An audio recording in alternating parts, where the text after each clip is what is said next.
warahmatullahi wabarakatuh. Hamdan syukran lillah, salatan wassalaman daiman ala rasulillahi sallallahu alaihi wasallam.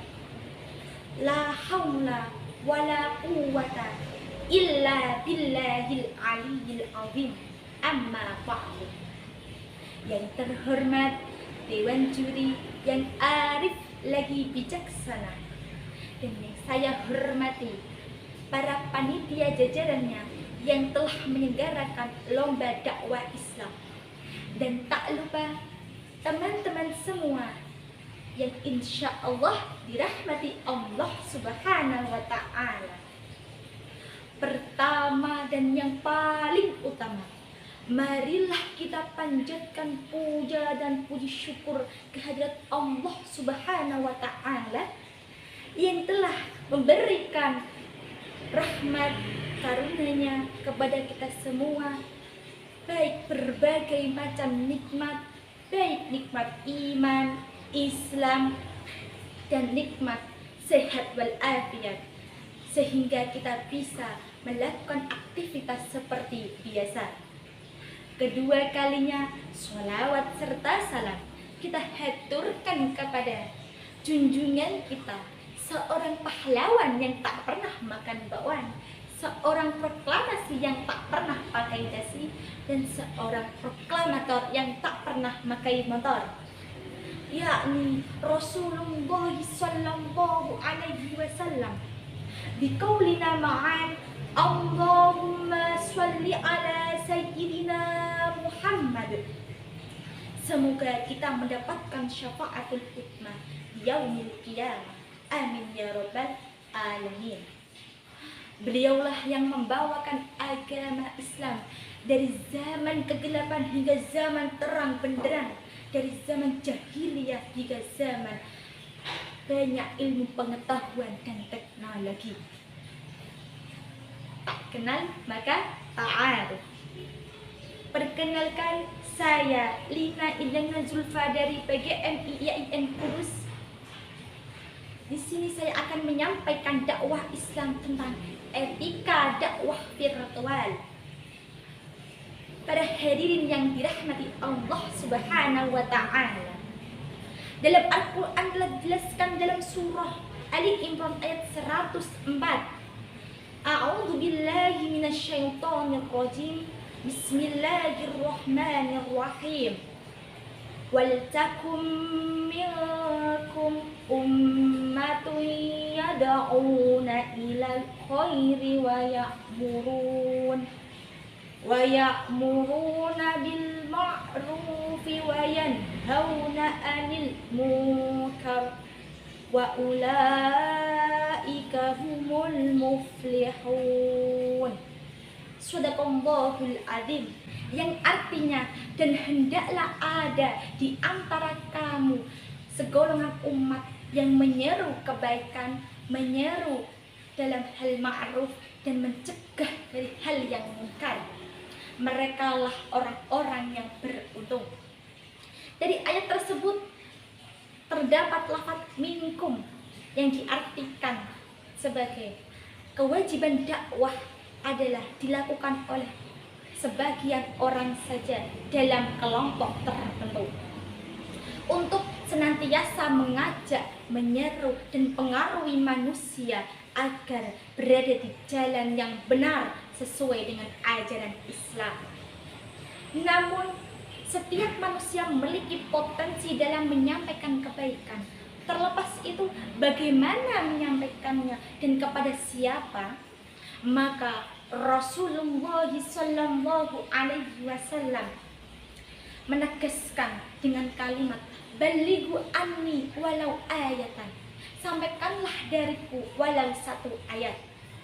Para hadirin yang dirahmati Allah Subhanahu wa Ta'ala, Zev Zaleski, seorang pakar komunikasi dunia, dalam bukunya Spiritualitas Birth Speech menyatakan bahwa dewasa ini perkembangan dunia komunikasi dan informasi telah mencapai tahap yang mencengkangkan konsekuensinya.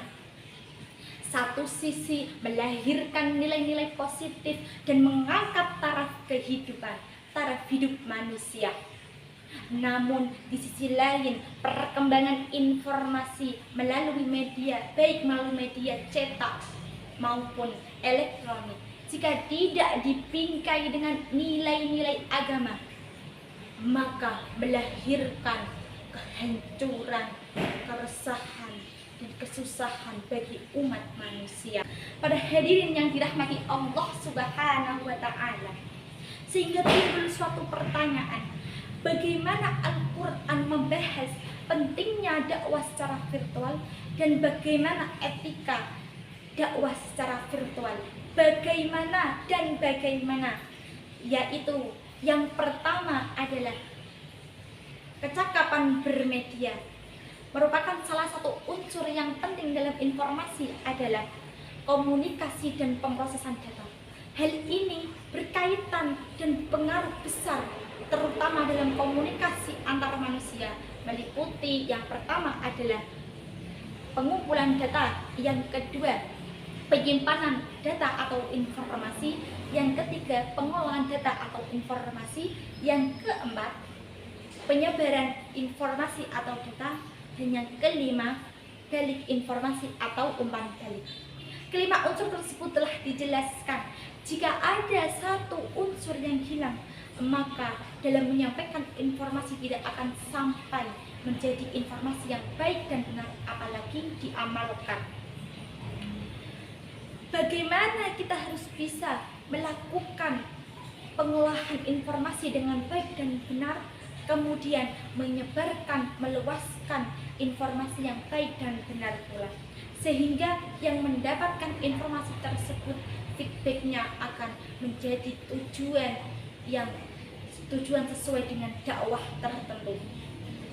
Kemudian yang kedua adalah kredibilitas, keilmuan, dan akhlak, yaitu memiliki dua unsur.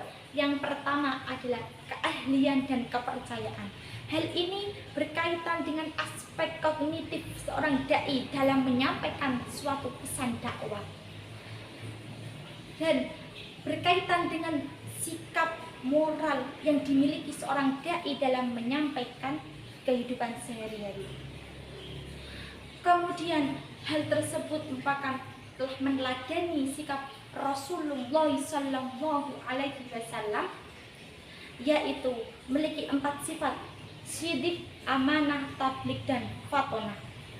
Yang ketiga adalah menjunjung rasa kasih sayang, yaitu bahwa agama itu harus diterima dengan baik dalam bentuk doktrin dan ajaran normatif yang memberikan pengetahuan dan motivasi untuk menyampaikan informasi dan berbuat baik kepada umat manusia. Oleh karena itu, tidak ada kekerasan dalam suatu agama.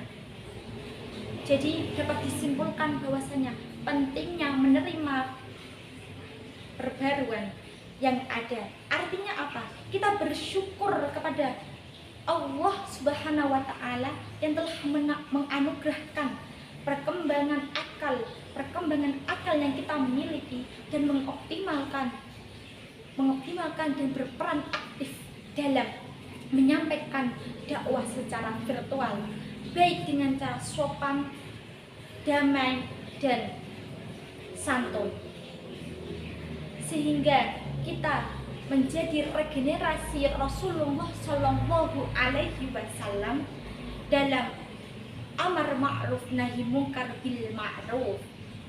Sekian dari saya, kurang lebihnya mohon maaf. Wallahu muwafiq ila aqwamit thoriq. Assalamu alaikum warahmatullahi wabarakatuh.